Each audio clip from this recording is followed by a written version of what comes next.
पहला क्वेश्चन है, a porter lifts a suitcase weighing 20 kg from the platform and puts it on his head 2 meters above the platform. Calculate the work done by the porter on the suitcase. So work done by porter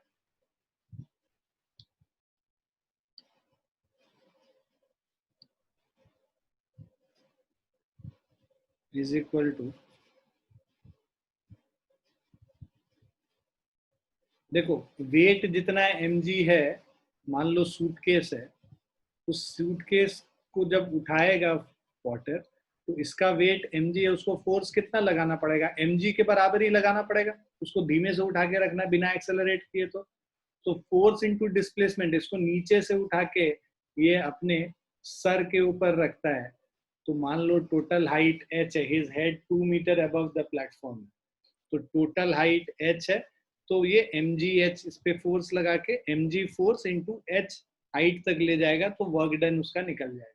so this is equal to 20 into g का value 9.8 लेते हैं, h का value 2, so this is 196 into 2 is 392।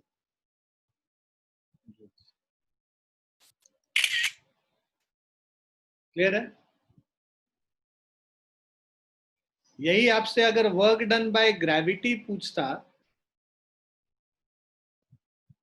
So work done by gravity, यहाँ पे जो gravity जो force लगा रहा है वो mg नीचे के तरफ है और डिस्प्लेसमेंट ऊपर के तरफ होता, तो work done by gravity minus mgh हो जाता, क्योंकि दोनों ऑपोजिट डायरेक्शन में, फोर्स और डिस्प्लेसमेंट ऑपोजिट डायरेक्शन में है, तो वर्क डन यहाँ माइनस mgh हो जाता। कब?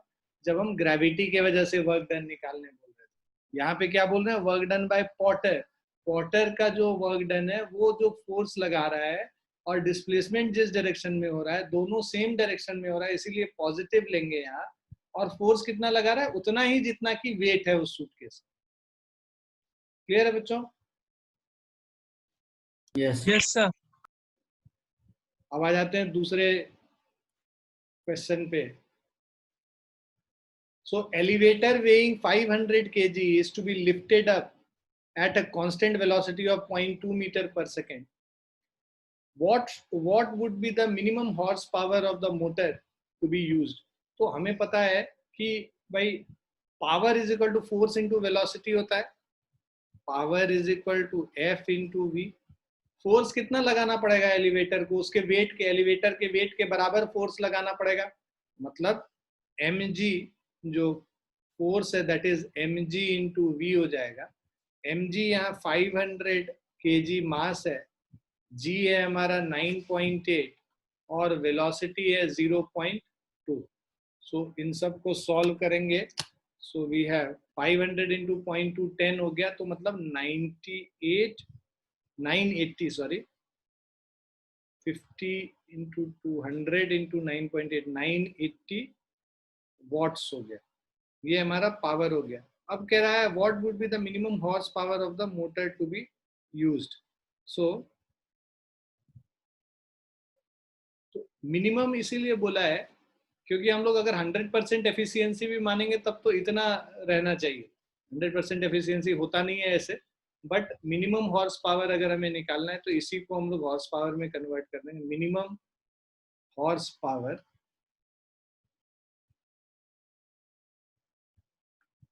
So minimum horsepower of motor used is equal to 980 by 746 से डिवाइड कर देंगे तो हमारा आ जाएगा 1.3 हॉर्स पावर।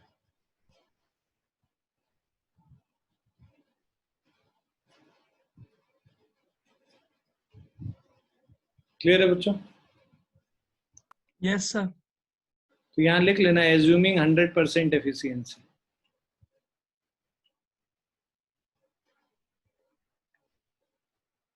वैसे होता नहीं है but assuming it to be 100% efficiency so that we get minimum value of the motor that needs to be used to run this elevator.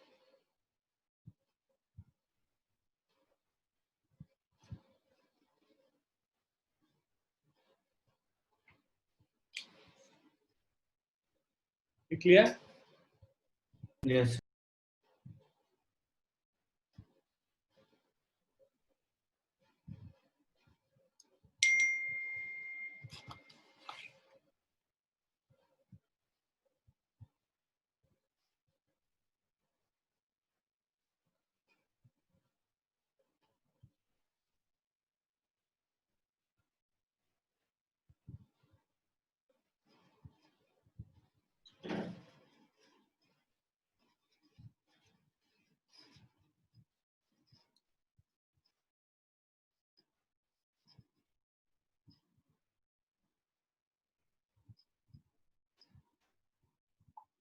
एक मिनट है।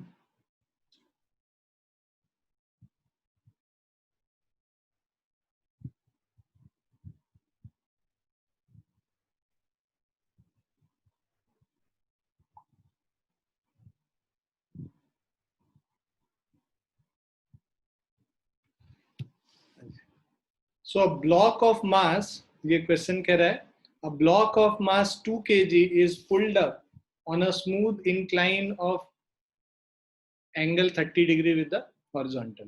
If the block moves with the acceleration of 1 meter per second square, find the power delivered by the pulling force at time 4 second.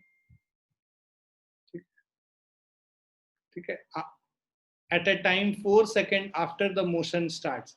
Now what is the average power delivered during the 4 second after the motion start? तो अभी देखो, सबसे पहले तो एक we have this mass, इसका mass जो है 2 kg है, इसको ऊपर पुल कर रहे हैं, है ना, इंक्लाइन 30 डिग्री है, इस पे नीचे की तरफ जो फोर्स आएगा, this is mg sin theta, right? Now if the block moves with an acceleration, it is moving with an acceleration 1 meter per second square, ये जो acceleration है, ठीक है, तो यहाँ फ्रिक्शन नहीं है, स्मूथ इंक्लाइन प्लेन है. So if the block moves with an acceleration this, find the power delivered by the pulling force at a time 4 second after the motion start. तो हम लोग को वेलोसिटी निकालना है 4 सेकंड के बाद, तो v इज इक्वल टू, पहले तो ये जो फोर्स F लगा रहे हैं, F minus mg sin theta is equal to m into A हो गया, जो F लगा रहे हैं this is mg sin theta plus ma, so 2 into 9.8 into sin 30 degree 1 by 2 plus 2 into 1, so this will give you 9.8 plus 2 11.8 newton हो गया force का value. Now v is equal to u plus 80. अब initial velocity 0 है, ठीक है, block जो है पहले रेस्ट पे था, तो आफ्टर द मोशन स्टार्ट्स बोल रहा है, मतलब v इज इक्वल टू 80.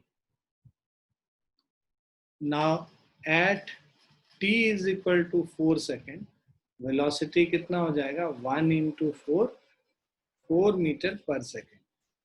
अब जो पावर है, power is equal to force into velocity, so this will give you,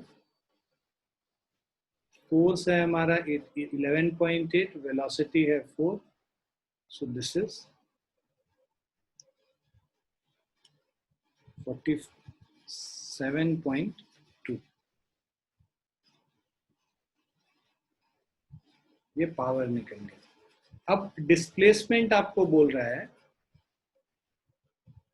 so average power delivered during the 4 second after the motion start.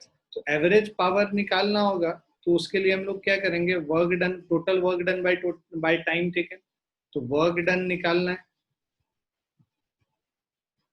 Work done is equal to force into displacement.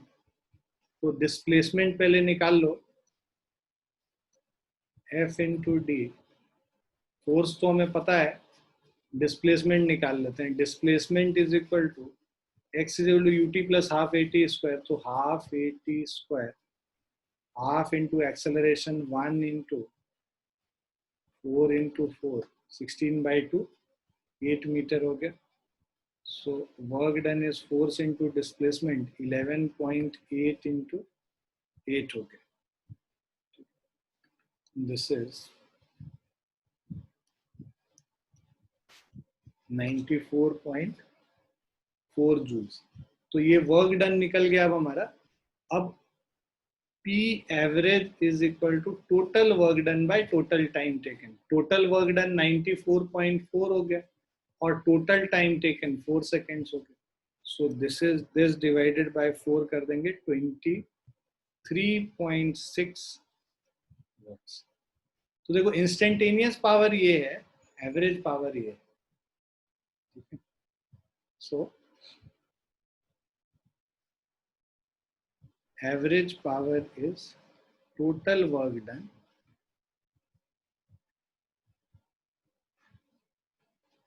by total time taken.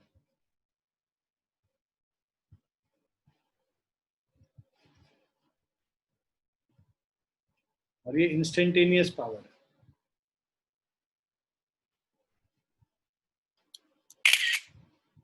Clear बच्चों? Yes, sir. Yes. Yes, sir.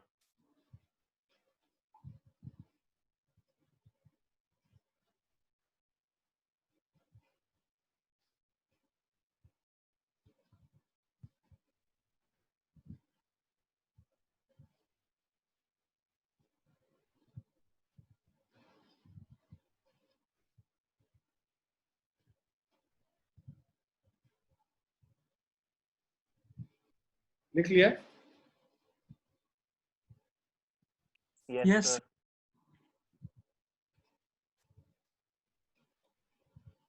Next question है a force F that is 10 plus 0.5x. तो ये हमारा force है. Acts on a particle in the x direction where F is in Newton and x is in meter. Find the work done by this force during a displacement from x is equal to 0 to x is equal to 2 meter. तो अब देखो force जो है x पे dependent है, constant force नहीं है. It is a variable force which is dependent on x. So in that case, small amount of work dW will be equal to F dx, right? इसको integrate कर देंगे दोनों तरफ. Work done 0 से W और ये F dx x का value 0 से लेके 2 मीटर तक. सो work done W is 10 plus 0.5x dx. इसका इंटीग्रेशन 0 से 2. So this will be 10 dx का इंटीग्रेशन 0 से 2 प्लस 0.5 x dx का इंटीग्रेशन 0 से. So 10 dx means 10 into x, lower limit is 0, upper limit 2, plus 0.5 into x square by 2, lower limit 0, upper limit 2. So 10 times 2 minus 0 plus 0.5, 2 square minus 0 square upon 2.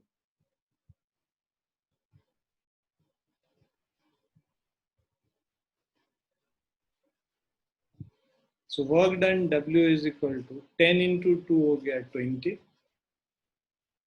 plus 0.5 into 4 by 2 2 हो गया. W is equal to 20 plus 1.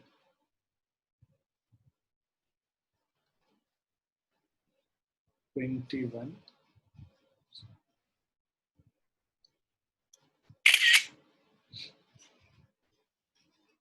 Clear है? Yes, sir.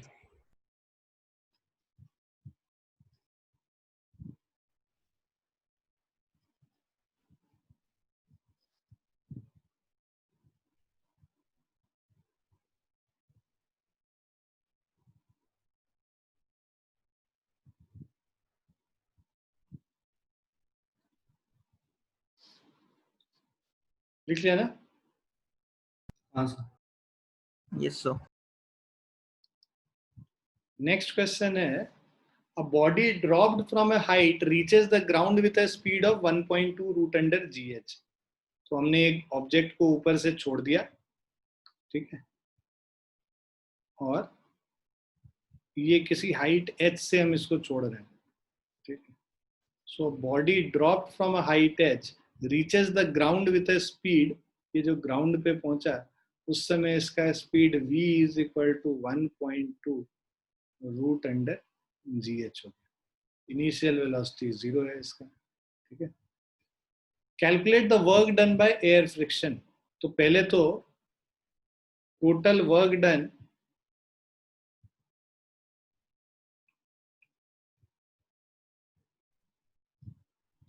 Net work done is equal to change in kinetic energy by work energy theorem, है ना. Work energy theorem कहता है कि भाई total work done जो इस पे हो रहा है वो उसके चेंज इन काइनेटिक एनर्जी के बराबर है. इनिशियल स्पीड 0 है, फाइनल स्पीड ये है, तो चेंज इन काइनेटिक एनर्जी निकालेंगे, that is final kinetic energy minus initial kinetic energy. Final kinetic energy half into m into v square minus half m u square, u 0 है, half into m into v square करेंगे तो 1.2 का whole square into g h 1.44 हो गया, minus 0, 1.44 bye 2 कर देंगे 0.72 mgh हो गया. First equation. Total work done ये हो गया, net work done.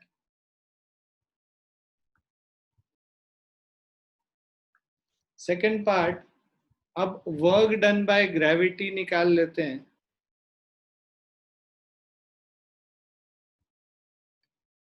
So work done by gravity ये क्या हो जाएगा, mg जो नीचे की तरफ लग रहा है और डिस्प्लेसमेंट h हो रहा है, mgh हो. सो अब देखो नेट वर्क डन है क्या, net work done is equal to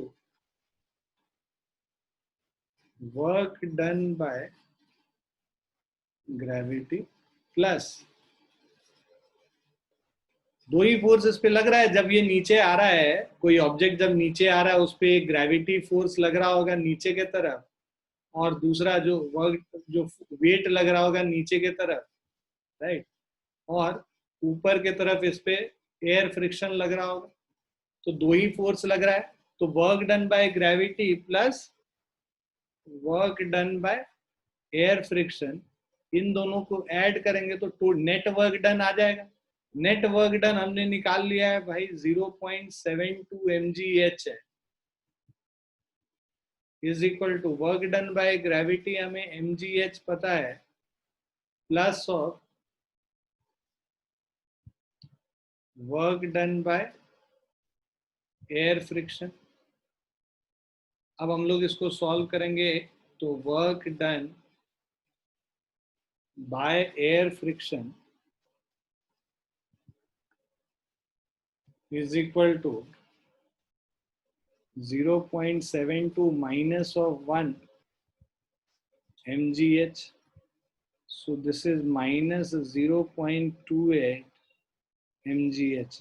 So this is work done by air friction. Clear है? Yes, sir. Yes sir. Yes sir.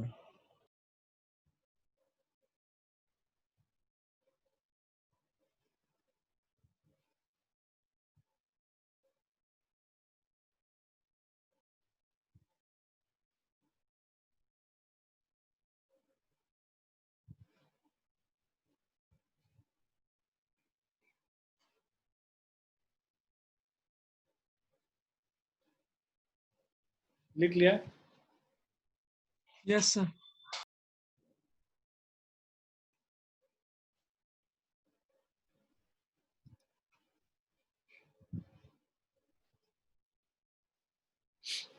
A block of mass m is pulled along a horizontal surface, तो इसका जो इस block का total mass capital M है, इसको horizontal surface by applying a force at an angle theta with the horizontal, हम लोग एक F फोर्स लगा रहे हैं जो कि angle theta with the horizontal surface बना रहा है at an angle theta with the horizontal. The friction coefficient between the block and the surface is mu. यहाँ पे जो फ्रिक्शन कोफिशिएंट है वो म्यू है between block and the surface is mu. If the block travels at a uniform velocity, if the block travels at a uniform velocity, find the work done by this applied force during a displacement d of the block.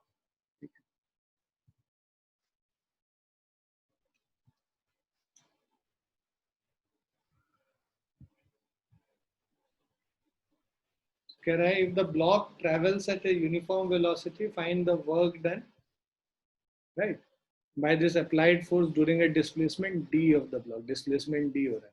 तो basically क्या है, पहले जो work done होगा वो क्या होगा, F cos theta into d हो जाएगा. Work done is equal to horizontal force लग रहा है F cos theta into d कर देंगे. F का वैल्यू पहले तो निकाल लेते हैं. तो अब देखो, क्योंकि यूनिफॉर्म वेलोसिटी से मूव कर रहा है, मतलब ये जो है इक्विलिब्रियम में है ऑब्जेक्ट. सो अब जो अगर इसका फ्री बॉडी डायग्राम बनाए, तो F इस डायरेक्शन में लग रहा है, ये थीटा हो गया. F के दो कंपोनेंट्स हो गए, एक हॉरिजॉन्टल F cos थीटा हो गया, वर्टिकल F sin थीटा हो गया. एक वेट mg की तरफ है, mg नीचे की तरफ है, नॉर्मल रिएक्शन n है, और इस पे एक फ्रिक्शन फोर्स लग रहा है म्यू n. सो अब सबसे पहले वर्टिकल डायरेक्शन में लिखेंगे n plus f sin theta is mg. So n is equal to mg minus f sin theta. First equation. दूसरा जो हॉरिजॉन्टल डायरेक्शन में लिखते हैं उससे आता है हमारा f cos theta is mu into n, है ना. अब हम लोग 1 and 2 फ्रॉम 1 and 2 n को रिप्लेस कर लेंगे. सो इससे हमारा आ जाएगा f cos theta is equal to mu into mg minus f sin theta. So the value of will be, f को कॉमन ले लो तो cos theta plus mu sin theta is equal to mu mg. अब f का value will be mu mg divided by cos theta plus mu sin theta. This is third equation. Now work done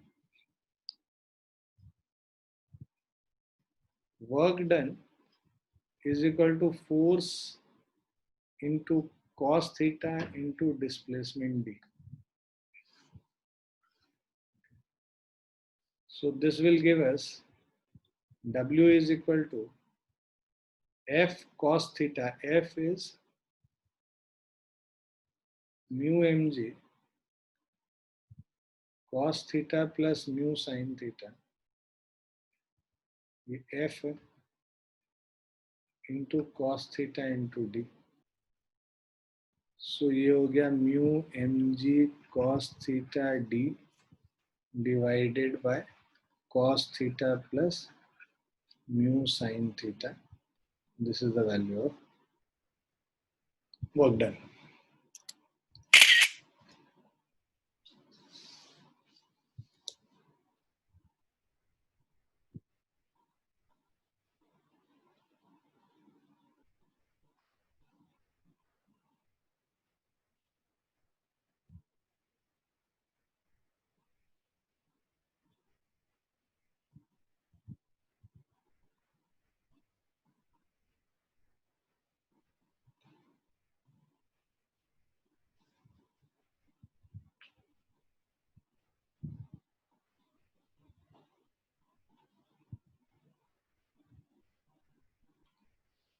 लिख लिया? Yes, sir. Yes, sir.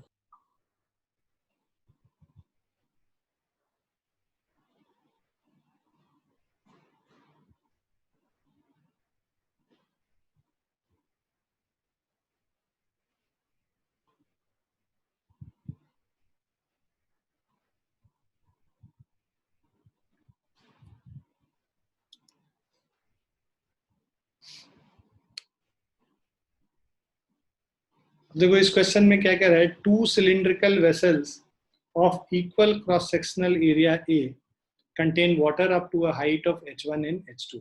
इसमें एक ये जो एक जो 2 cylindrical vessel है, दोनों का क्रॉस सेक्शनल एरिया ए है, मतलब यहाँ पे और यहाँ पे दोनों जो एरिया है वो same in both of this, ठीक है। एक में H1 हाइट तक पानी भरा हुआ है, ठीक है, कंटेन वाटर। अब यहाँ पे ये H1 हाइट तक है और यहाँ पे H2 हाइट पे।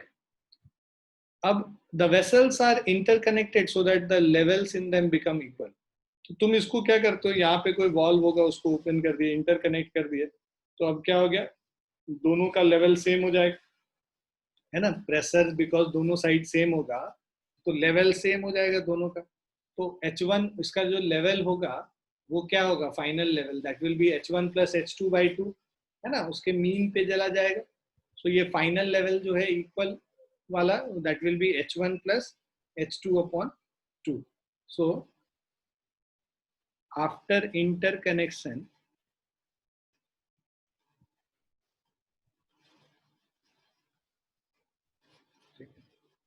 So after interconnection, the height is equal to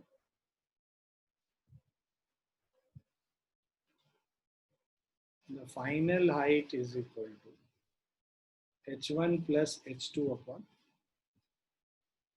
अब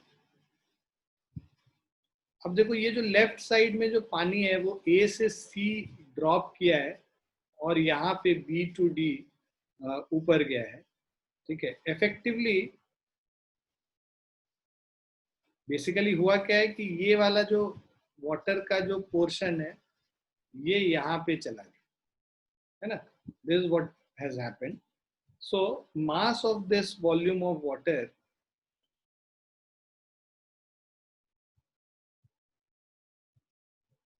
so mass of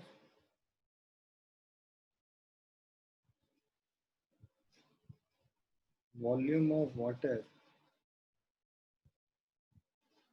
in AC is equal to density area of cross section। तो डेंसिटी इंटू वॉल्यूम मास होता है, एरिया ऑफ क्रॉस सेक्शन को height से जितने height का जो length है AC का लेंथ क्या हो जाएगा, H1 minus H1 plus H2/2, H1 minus H1 plus H2/2, है ना। ये जो हाइट होगा ये क्या है, H1 minus H1 plus H2/2। इसको अगर हम लोग कैलकुलेट करते हैं तो 2H1 minus H1 means rho A, this will be H1 minus of H2 divided by, ठीक है। So this is mass of volume of water in AC। अब ये निकालने के बाद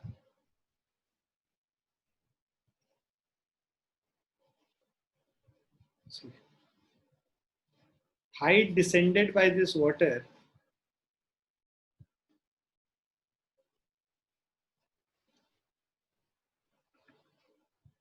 सेम H1 माइनस H2/2, इस हाइट से नीचे आया है ये पानी का।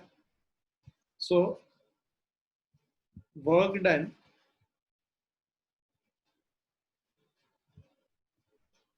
तो वर्क डन क्या होगा, mgh हो जाएगा जो हाइट डिसेंड हुआ है। So work done is equal to mgh। Mass हमारा है rho A H1 minus H2/2, ये mass into acceleration due to gravity into जितना हाइट ये पानी डिसेंड किया है, पानी डिसेंड किया है H1 माइनस H2/2 हाइट, यही हाइट तो डिसेंड किया है ना ये वाटर, ये फाइनली इतने हाइट को डिसेंड कर गया है। So this is equal to rho A ji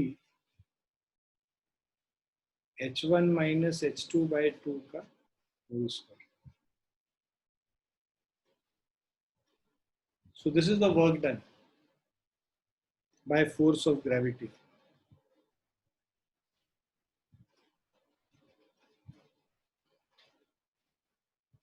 Clear है बच्चों? Yes, sir.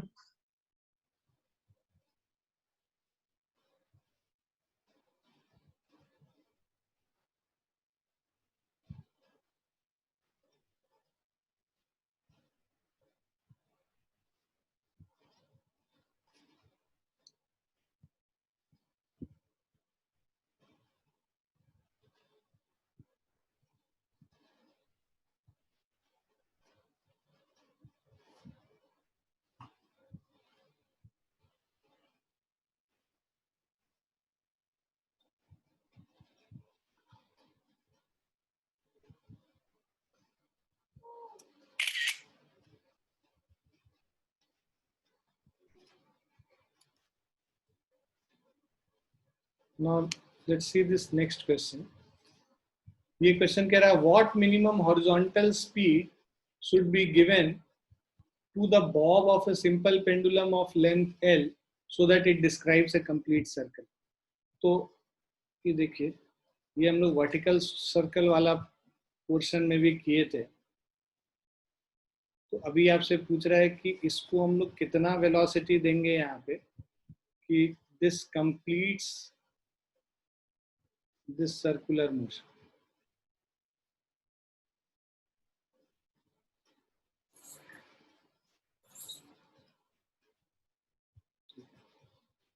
So what minimum horizontal speed should be given to the bob of a simple pendulum of length L?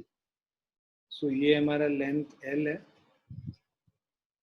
इसको velocity यहाँ हम लोग v0 डाल रहे हैं so that it describes a complete circle.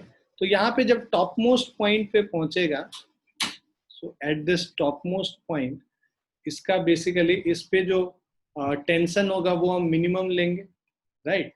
क्योंकि हमें मिनिमम वेलोसिटी निकालना है, यहाँ पे टेंशन मिनिमम लेंगे. इसका जो खुद का वेट होगा वो नीचे के तरफ mg होगा, ठीक है?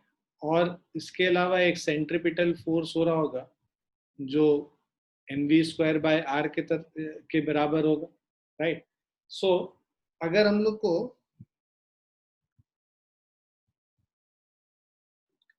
बिकॉज t 0 है, so for minimum speed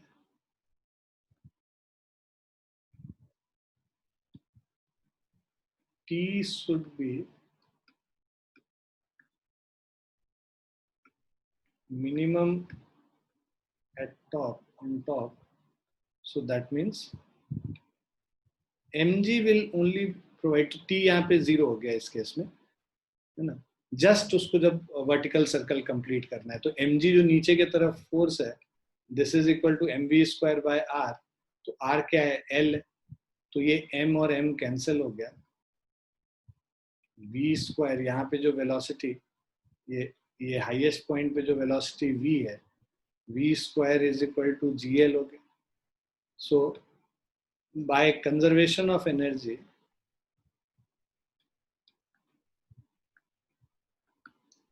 total mechanical energy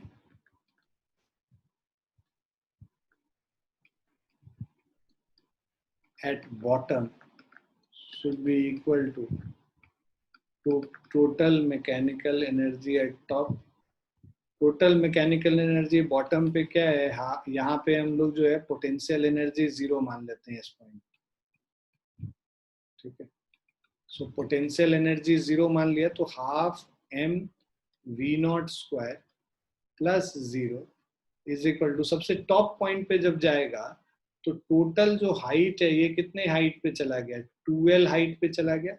सो जो पोटेंशियल एनर्जी हो जाएगा mg into 2l plus half mv². Velocity v है वहां पे, तो v² is equal to gl तुम निकाल चुके हो, यहाँ पे पुट कर लेंगे तो हमारा ये मास कैंसिल हो गया पहले तो.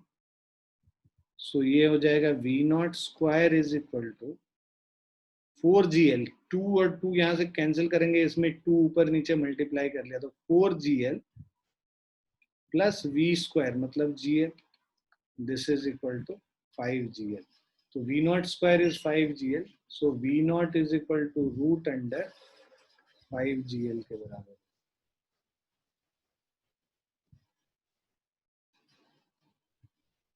क्लियर है?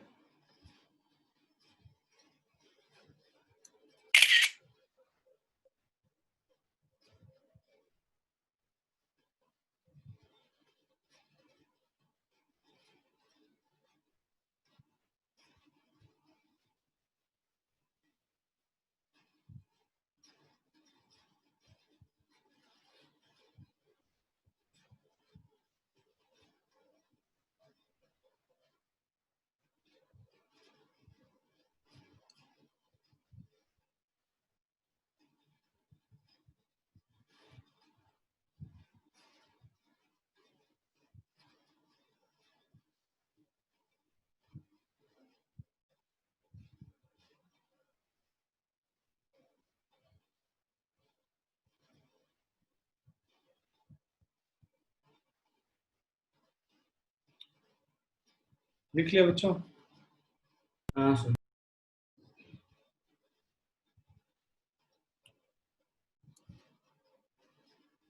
A uniform chain of length L and mass M overhangs a smooth table with its 2/3 part lying on the table. Find the kinetic energy of the chain as it completely slips off the table. So let's say ये एक table है हमारे पास और ये एक chain है. इस chain का 2/3 पार्ट ऊपर है और 1/3 पार्ट यहाँ नीचे है, hanging. It is hanging. So uniform chain of length L and mass M. तो मास पर यूनिट लेंथ अगर हम निकालते हैं, so mass per unit length of chain is equal to M by L हो गया. ठीक है. मान लो x डिस्टेंस, x यहां से x डिस्टेंस पे dx विड्थ का एक पोर्शन कंसिडर करते हैं. ठीक है. अब यहाँ पे ये जो इनिशियली यहाँ पे 2L/3 था और इनिशियली ये जो पूरा है ये L/3.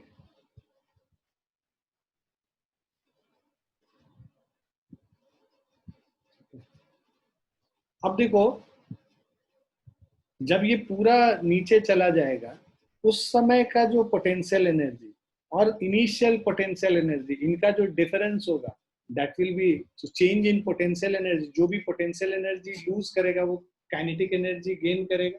सो स्मूथ टेबल की बात कर रहे हैं हम लोग, यहाँ पे कोई फ्रिक्शन नहीं है. सो whatever potential energy is lost by the chain, that is converted into gain into kinetic energy of the chain. Is it clear? So potential energy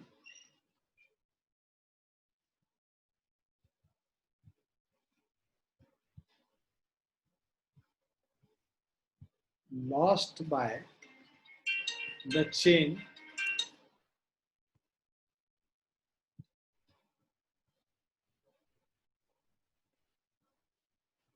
potential energy lost by the chain is equal to potential energy, kinetic energy gained by the chain.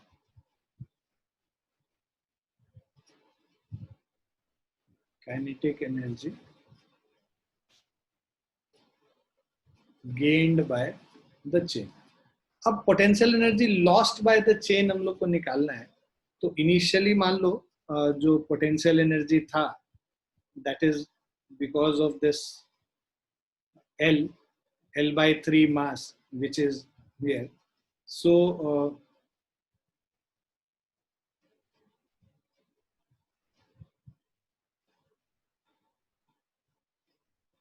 Initial potential energy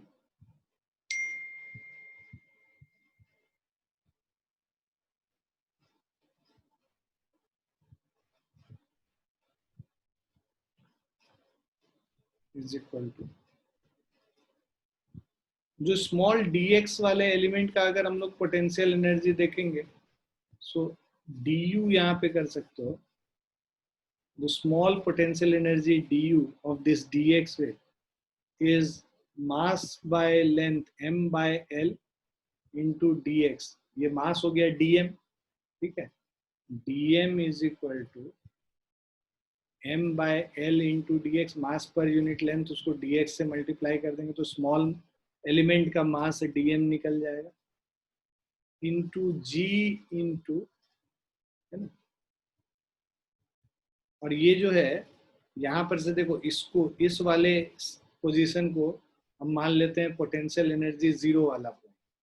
तो अगर यहाँ potential energy zero है तो इसके नीचे negative होगा, तो यहाँ पे माइनस साइन आगे लगाएंगे, minus m by l d x into g into x. So we'll have du is equal to, du is equal to minus mg by l into dx। अब इनिशियल पोटेंशियल एनर्जी निकालना होगा तो x का value 0 से लेके l/3, इसको integrate कर देंगे। सो 0 to l/3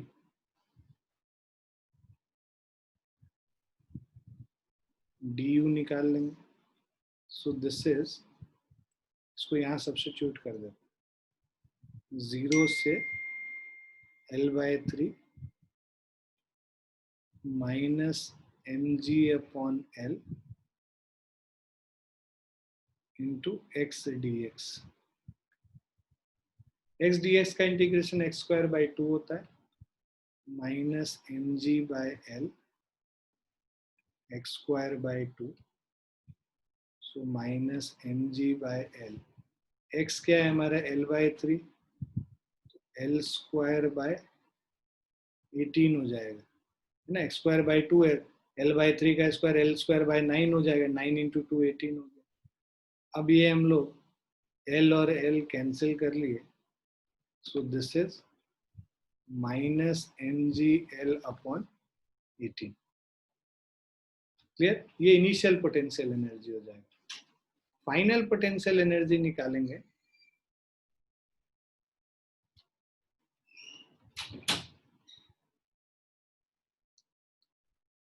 so final potential energy is equal to,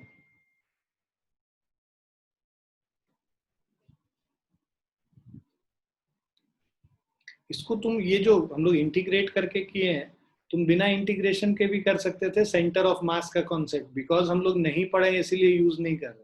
centre of mass इसका यहाँ पे होगा, बिल्कुल मिड पॉइंट पे, तो ये l/3 है, उसका हाफ कितना हो जाएगा, l/6 हो जाएगा, ये डिस्टेंस हो जाएगा ना l/6। तो अब जो हमारा इसका जो मास है, मैं यहाँ पे करके बता दे रहा हूँ तुमको, जैसे मास हमारा क्या हो जाएगा, l/3 वाले का मास कितना हो जाएगा, m/3 हो जाएगा, क्योंकि टोटल मास m है, तो 1/3 वाले का मास m/3 हो जाएगा, m/3 into g into l/6। तो ये क्या हो जाएगा, माइनस mg l/18। सेम चीज आ गया। तो बिकॉज हम लोग सेंटर ऑफ मास का कॉन्सेप्ट नहीं पढ़े हैं, इसीलिए हम लोग ये इंटीग्रेट करके कर, नहीं तो हम डायरेक्टली यहाँ माइनस mg l/18 भी लिख सकते हैं। सेंटर ऑफ मास का समझ में आया क्या बात, क्या है ये? Yes sir. Final potential energy अब हम निकालेंगे। फाइनल पोटेंशियल एनर्जी के केस में पूरा चेन नीचे आ गया, मतलब जस्ट ऐसे आ गया पूरा, मतलब the whole chain is vertical now. इस टेबल पे कोई भी पोर्शन चेन का नहीं बचा, ये सब नीचे की तरफ आ गया। तो फाइनल पोटेंशियल एनर्जी में जो इसी को इंटीग्रेट करते हैं, है ना, सो वील हैव 0 से लेके L, 0 से L minus mg/l x dx, इसको इंटीग्रेट करेंगे, -mg/l कांस्टेंट है x²/2, मतलब l²/2 हो गया, ये कैंसिल हो गया, मतलब -mgl/2 हो गया। फाइनल पोटेंशियल एनर्जी निकल गया, इनिशियल पोटेंशियल एनर्जी निकल गया। अब मैं इधर कर रहा हूं, हमें पता है kinetic energy is equal to loss in potential energy. Loss in potential मतलब इनिशियल माइनस फाइनल, मतलब -mgl/18 minus minus plus mgl/2, तो 9, ये 9 - 1 8 mgl/18 हो जाएगा, मतलब 4/9 mgl. This is the gain in kinetic energy.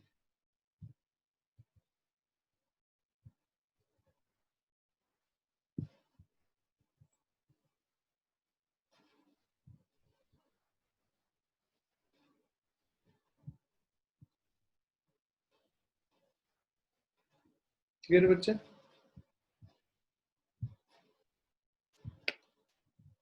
Yes, sir.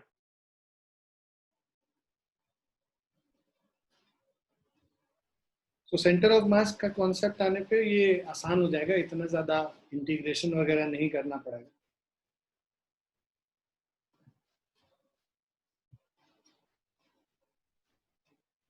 लिख लिया आप लोगों ने? Yes, sir.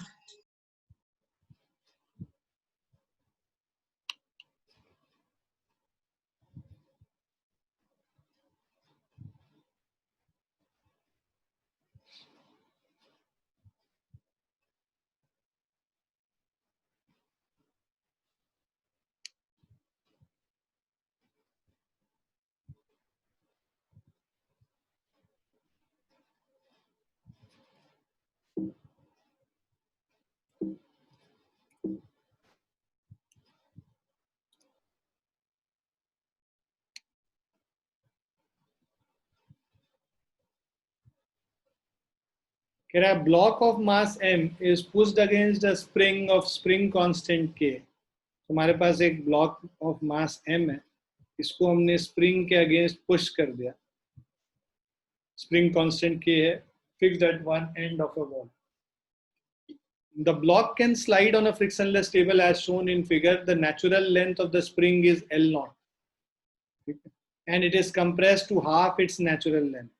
तो जब इसका नेचुरल लेंथ L0 था, ठीक है, उससे हमने इसको कंप्रेस कर दिया, राइट।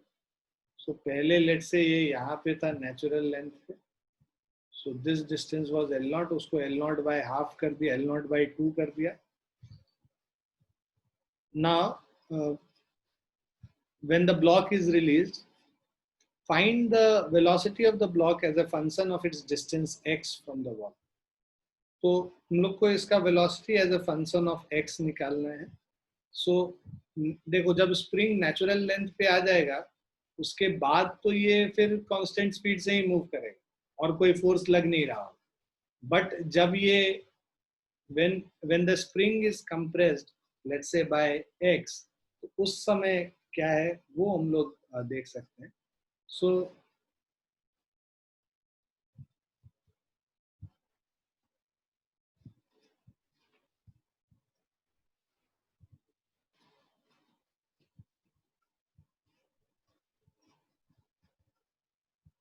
अब देखो क्या है कि when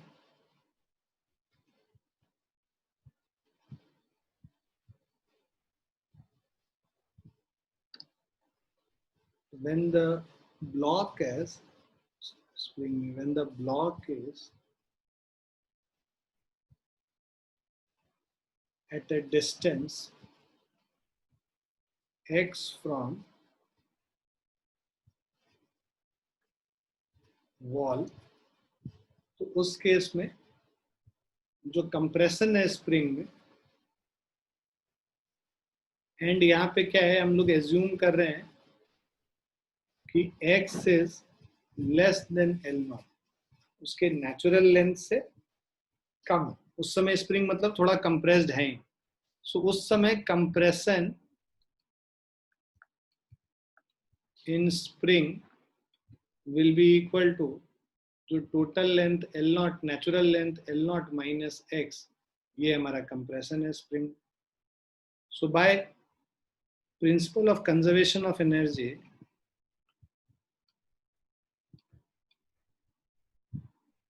by principle of conservation of energy, we have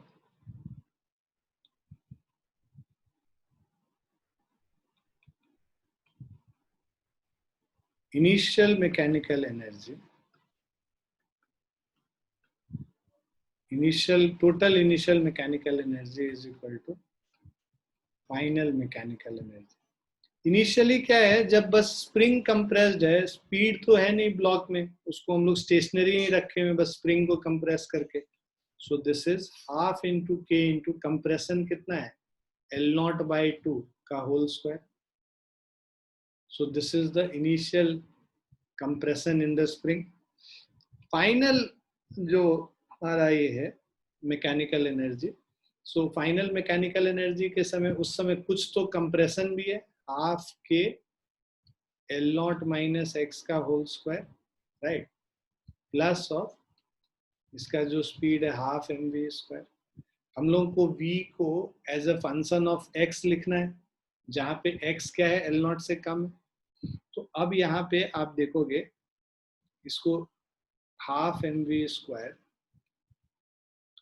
एक तो हाफ को हम लोग कैंसिल कर देते हैं, so M V square is equal to k times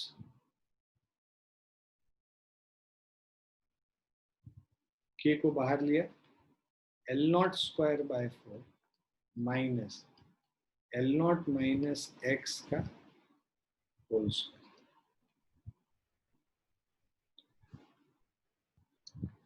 so v square is equal to k upon m,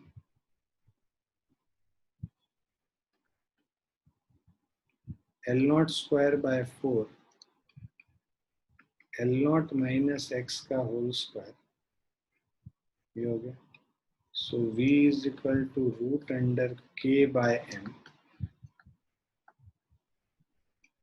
L not square by 4 minus L not minus x का whole square 1/2।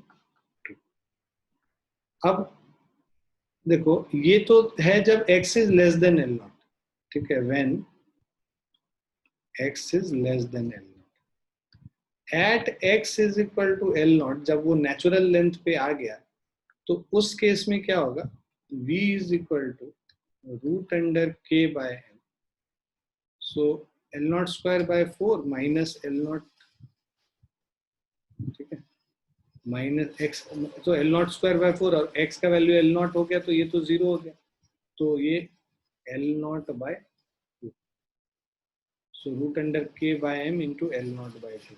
उसके बाद after x is equal to l not, मतलब natural length achieve करने के बाद ये constant velocity से move.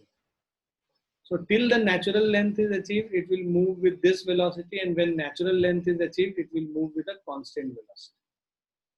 So continues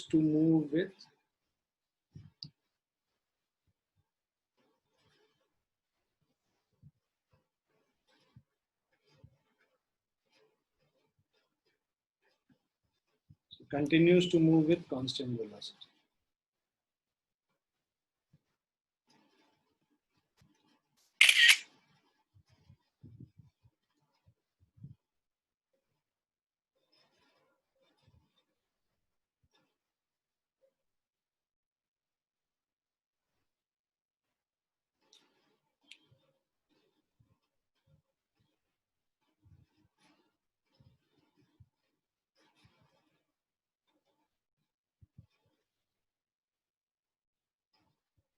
Be clear? Yes, sir.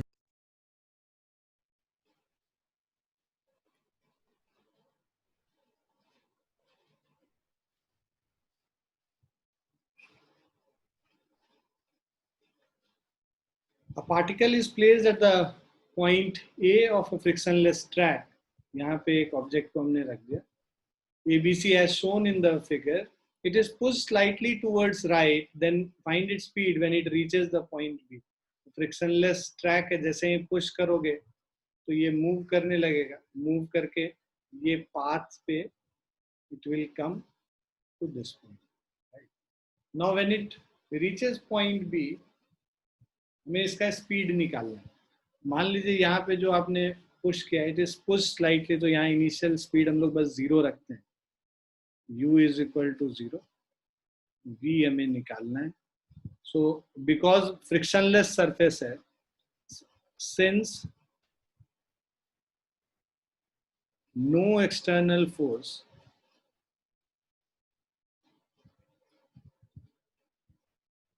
acts on the system,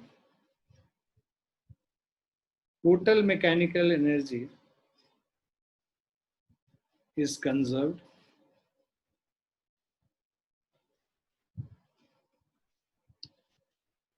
Total mechanical energy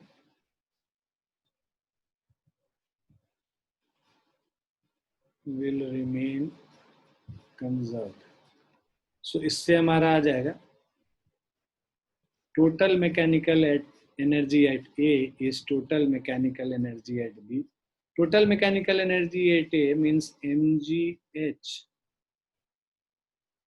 plus half mu square is equal to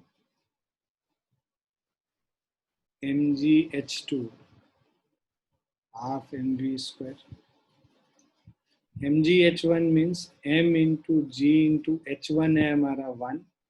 initial velocity 0 है तो ये हो जाएगा 0 इज इक्वल टू mgh2, मतलब h2 है हमारा 0.5 प्लस हाफ mv स्क्वायर. ठीक है. सो इसमें m कैंसिल हो गया, तो अब हमारे पास आ गया g minus 0.5g is v square by 2. v square is equal to half g into 2, मतलब g हो गया. v is equal to root under g.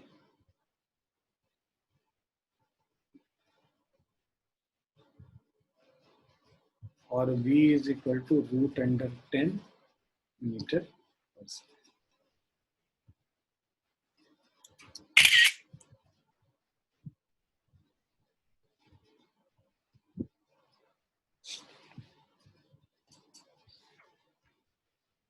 Clear बच्चों? Yes.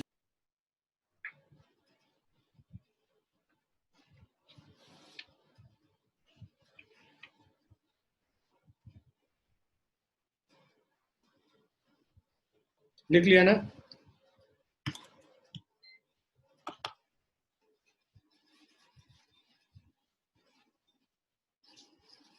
Yes, sir. 12th question है. Figure 8.w8 shows a smooth curved track terminating in a smooth horizontal part. A spring of spring constant, तो यहाँ पे k is equal to 400 Newton per meter हो गया, is attached at one end of the wedge fixed vertically with the horizontal part. A 40 gram mass is released. Small m is equal to 40 gram. 40 gram का मतलब 0.04 kg हो जाएगा. So 40 gram of mass is released from a rest at a height 4.9 meter. H is equal to 4.9 meter on the curved track. Find the maximum compression of the spring. तो just जब ये यहाँ पे टकराने वाला होगा उस समय, राइट, उस समय ये पूरा पोटेंशियल एनर्जी काइनेटिक एनर्जी में कन्वर्ट हो गया होगा, और वो काइनेटिक एनर्जी फिर क्या चीज में कन्वर्ट हो जाएगा? Potential energy of spring. So potential energy at height h is equal to kinetic energy at bottom is equal to potential energy of spring. तो potential energy at height H क्या है, mgh. Potential energy of spring क्या हो गया, half kx². इसका कोई मतलब नहीं, इसको हटा देते हैं, right.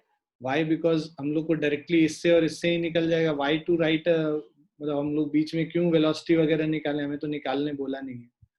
So mgh is equal to half kx². हमें मैक्सिमम कंप्रेशन x निकालना है, तो x² is equal to 2mgh upon k, और x is equal to root under 2mgh upon k.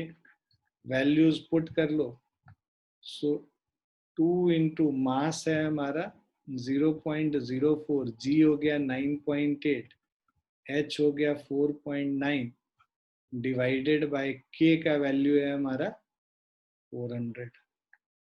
अब देखो 4.9 इंटू 2 9.8, ये भी 9.8, तो एक 9.8 बाहर आ गया. 0.04 का स्क्वायर रूट करोगे 0.2 आ जाएगा. 400 का स्क्वायर रूट करोगे 20 आ जाएगा. ठीक है. सो 9.8 इंटू 0.2 1.96 डिवाइडेड बाय 20 कर रहे हैं. So will get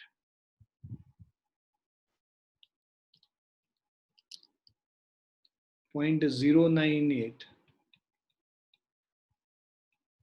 0.098 metre. अब सेंटीमीटर में कन्वर्ट करोगे तो 9.8 सेंटीमीटर, ये answer.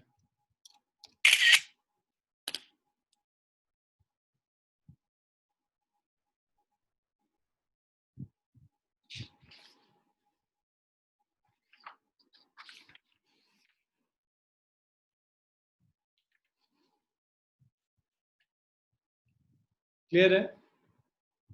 Yes, sir.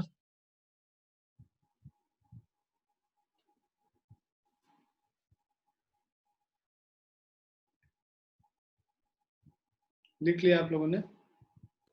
Yes, sir. Yes, sir.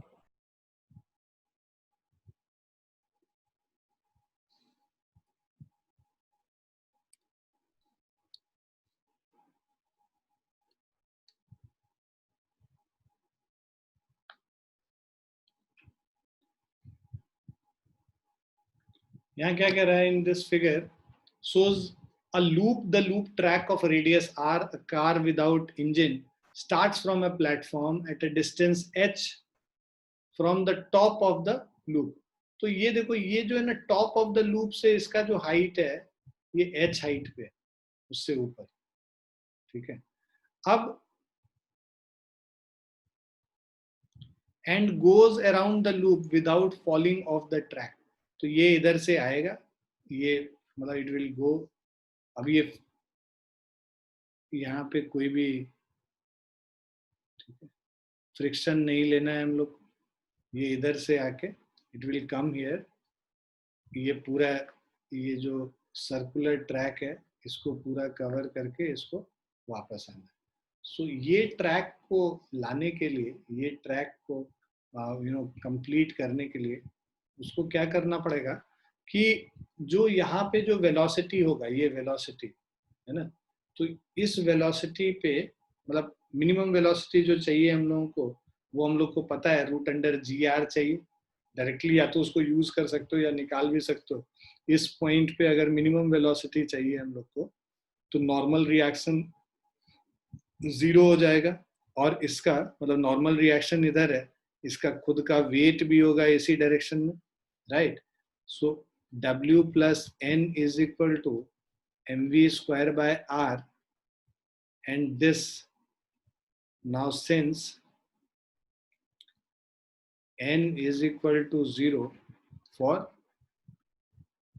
minimum velocity, so that means weight W is mv² by r, or mg is equal to mv² by r, so that means v² is equal to gr. पहला. अब यहाँ पे जो अगर हम लोग इस point को यहाँ पे मानते हैं कि पोटेंशियल एनर्जी अगर 0 है, तो मतलब जो loss in potential energy by conservation of energy,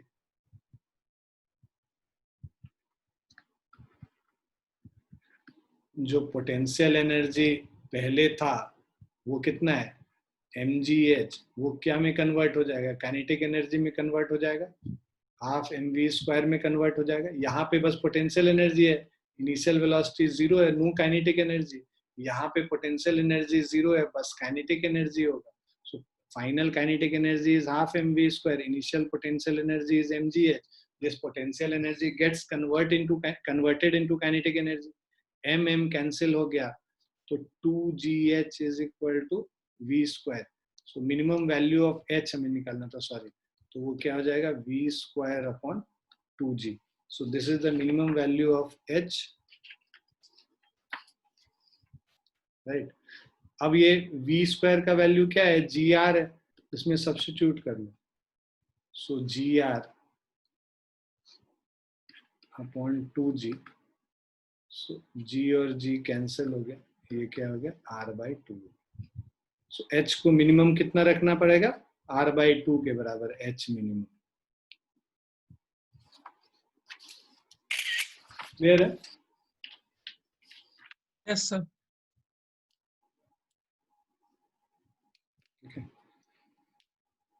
इसको लिख लो एंड विल स्टॉप हियर। एक क्वेश्चन रह गया और कुछ क्वेश्चंस हम लोग एक्सरसाइज से भी अगली क्लास में करेंगे। तो आज रात में अगर समय मिलेगा तो ऑब्जेक्टिव 1 और ऑब्जेक्टिव 2 खत्म कर लेना। इसका समय क्या मिलेगा, निकालो समय, नहीं मिलेगा तो भी निकालो, पढ़ोगे लिखोगे तभी फिर आगे बढ़ोगे, नहीं तो ऐसे ही रह जाओगे, है ना।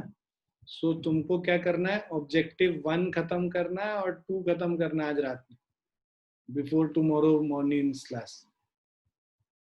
ठीक है बालक और बालिका सब जितने हैं? Yes, sir. Yes sir. उसके बाद एक्सरसाइज का हम ढूंढ के जो अच्छे क्वेश्चन है वो कल करा देंगे तुमको कुछ क्वेश्चन। और तो हमारा फिर वर्क एनर्जी वाला इससे HC वर्मा से खत्म हो जाए। जो बचेंगे क्वेश्चन वो तुम लोग सब कर लेना फिर सारे। सर आप कल सर्कुलर मोशन के डाउट्स ले सकते हैं, एक दो जो थे। क्या थे डाउट तुम्हारे सर्कुलर मोशन में? सर एक तो क्वेश्चन मैंने आपको भेजा भी था, वो जितना मुझे लगता है मैंने सही बनाया है, या तो आंसर ऑप्शंस गलत हैं डीपीपी में। कब भेजा था भाई? सर थोड़ा पीछे होगा, एक सेकंड चेक करता हूँ। अरे तो तुम दोबारा भेज दो, हम आज रात में बना देंगे। तुमको जो ठीक है। डाउट आज भेज देना, आज ही भेज देना, शाम रात में बना देंगे, ठीक है। ठीक है। और वर्क एंड एनर्जी वाला कल थोड़ा सा लेंगे क्वेश्चन सब इसमें से, तो वर्क एंड एनर्जी फिर इससे पूरा निपटा लेना। उसके बाद फिर डीपीपी बना के दे देंगे जो वीकडे में करोगे, ठीक है। ठीक है बच्चों, अरे जोश में बोलो यार, मतलब Yes, sir. Yes Yes, sir. आवाज ही नहीं आती, एक तो बच्चा कम